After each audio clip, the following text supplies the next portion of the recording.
温蒂终于找到了全中国他最喜欢的景点——成都荷花池小商品批发市场，相当于西南义乌。温蒂在成都看完大熊猫，回酒店的路上路过了一个批发市场，在这里他的世界崩塌。刚在景区买的熊猫，他花45，这儿一模一样，50一兜子。更夸张的是，他在这里找到了很多他在加拿大重金买的东西，比如他和他俩闺女3个女人集资在加拿大给早达买的生日礼物，100多刀的卡通小相机，比如他给我妈花180刀买的碗，还比如温蒂老公一直想买又舍不得的大金表，都以3到40人民币的价格摆在了他面前。温蒂心情很复杂呀，他的第一反应是他的世界崩塌了。温蒂震惊了，他跟我说：“你妈要是知道我给她买那个碗在中国就能买着，而且才35块钱，不得生气呀？我要是她，我当场就得不高兴。”我说：“别担心，温蒂，她其实现在跟你也没好，跟你也没好。”温蒂就开始琢磨了，想买一大堆大熊猫回加拿大卖，结果发现有一个嘴缝反了，长得挺反讽的。温蒂说这个有瑕疵，让老板给打折。老板说你要想要没瑕疵的，你就买旁边这些贵的，贵的是纯外贸的。这是外贸的哈，真的没。温蒂说我知道，我这些年买的就是这些纯外贸的，要不我咋穷呢？我就买那些有瑕疵的，我再把它们缝回来。我心想这老太太还真是个苗子，这哪是我婆婆呀？这将来就是一个进出口口岸。我说温蒂好好说，别着急，你好日子搁后头，搁后头。然后温蒂跟疯了似的，下午去了一次批发市场，晚上还去，第2天还要去，第3次去时候我因为有事儿我没去。最后当天是张拿铁和翟奥达全程陪同。我不放心，往翟奥达包里还塞根词典笔。到了小商品市场，张拿铁搬个小凳往门口一坐，就特别像等媳妇逛街，心里着急去打麻将的老头。发饰区、手串店、钟表店，温蒂在水钻、假玉、假玛瑙之间流连忘返，而且还学会怎么讲价了。因为温蒂出门之前，他的哥哥、我爸给了他3条锦囊妙计，都写在了纸条上，怕他没大心给忘了。第一个是对半打8折，第2个是甩头转身走，第3个是回头抹个0。我一看这锦囊都是英文的，我说那你们当时咋沟通的呢？我爸说这锦囊包括他们要买啥都是有道词典笔翻译的，这个6000万超大词库能做到有问必答，翟奥达英汉之间有啥问题随时问，还能跟有道词典笔里的 Echo 自由聊天，真人外交联系。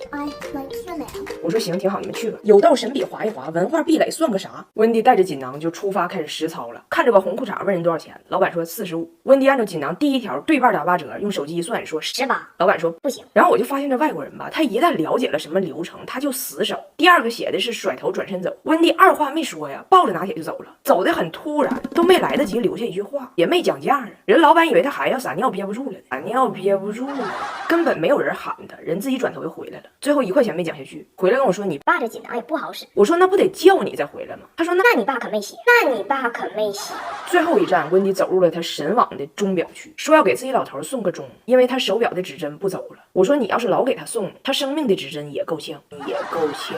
不过没事，温蒂，你好日子搁后头呢。嫁老外有一个缺点，他爸妈容易讹上你。我的公公和婆婆10天前离开了中国，今天又回来了。那张拿铁呀，刚消停2天，孩子昨天开始才不做噩梦，今天过生日，正闭着眼睛许愿过几天消停日子呢。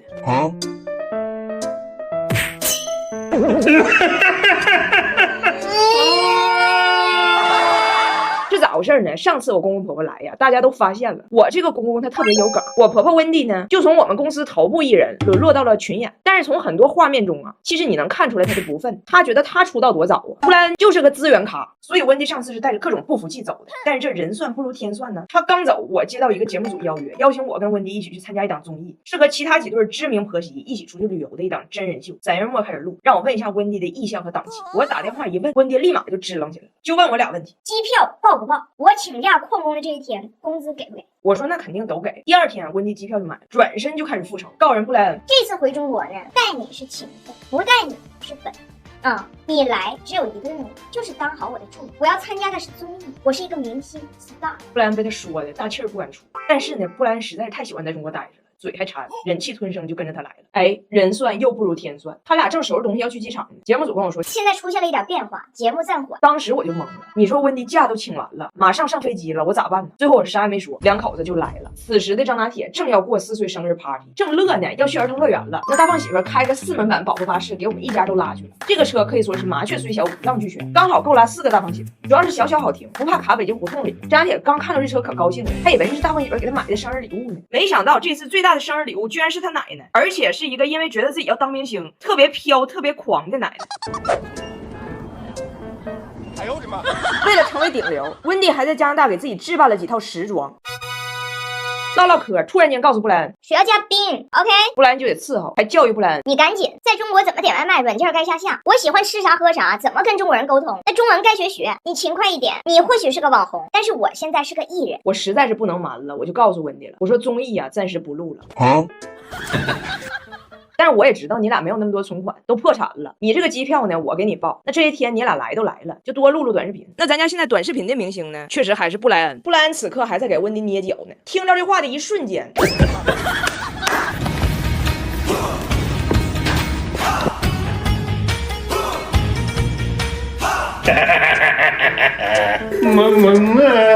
I'm a little thirsty. You mind? Here you go. Thank you.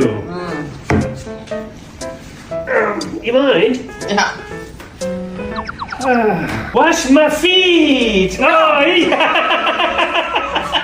最近张大铁和他加拿大的亲生奶奶和姑姑们团聚了，本来是个该快乐的事儿，但是张大铁都要疯了，孩子挺难。我们最近来了一趟内蒙，开启了特种兵式旅游。因为温迪不喜欢花太多钱旅游，所以我们是报的团儿。报团儿呢，中午肯定就在景区吃这种旅游团餐。你们应该也了解，这种团餐就特别大一个厅，然后全都是桌子，菜不咋地，但是人永远是满的。我寻思就快吃快走，结果温迪他们刚一进来燃起来了，跟我说：“哦，我们碰巧遇到了一个婚礼，我们来参加婚礼了，好开心啊！”旁边的桌跟温迪招手，温迪还跟人说话。哦，这难以名状的运气，这是多么幸运的一天！亲爱的，快告诉我进行到哪里了？我是不是迟到了？冲人旁边那团的导游就是一个唠啊！我说温迪，你赶紧回来，你再唠一会儿，那导游带你买玉去了啊！温迪说啊，内蒙古还有玉？我说景区都有玉，都有玉。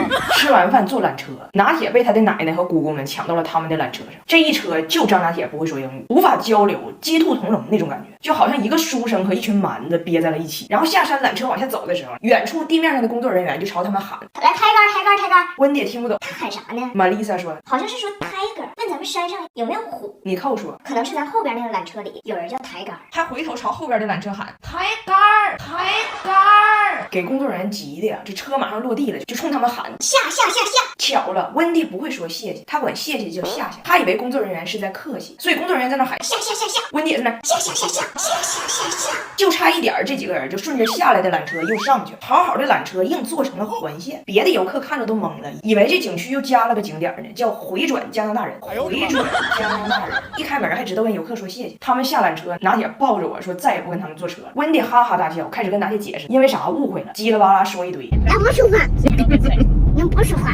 反正张大铁跟这几个人通血缘，但是不通语言，这个影响张大铁的沟通积极性，但是完全不影响他们。他们就是不管你听懂听不懂，就一直跟张大铁说话，一直说。大巴车上、高铁上。So who are you inviting to your birthday party? 这么多年，我早就练就了屏蔽的能力。坐在高铁上用小米 Pad 6 Max 写稿，它这个14英寸大屏就是一个大，同时看几个文档都不用放大，贼方便，就跟用笔记本电脑似的。当妈以后，谁能让我边带娃边工作更容易一点，我都感激谁。Later. So what do you think? Do you look funny there?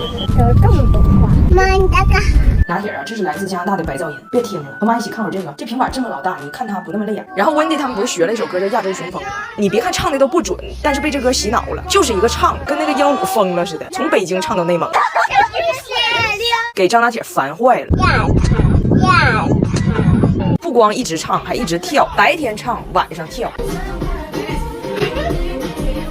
我说怎么回事？跳什么跳？我告诉你，他们不光今天跳，还得跳15天。机车不错，机车不错。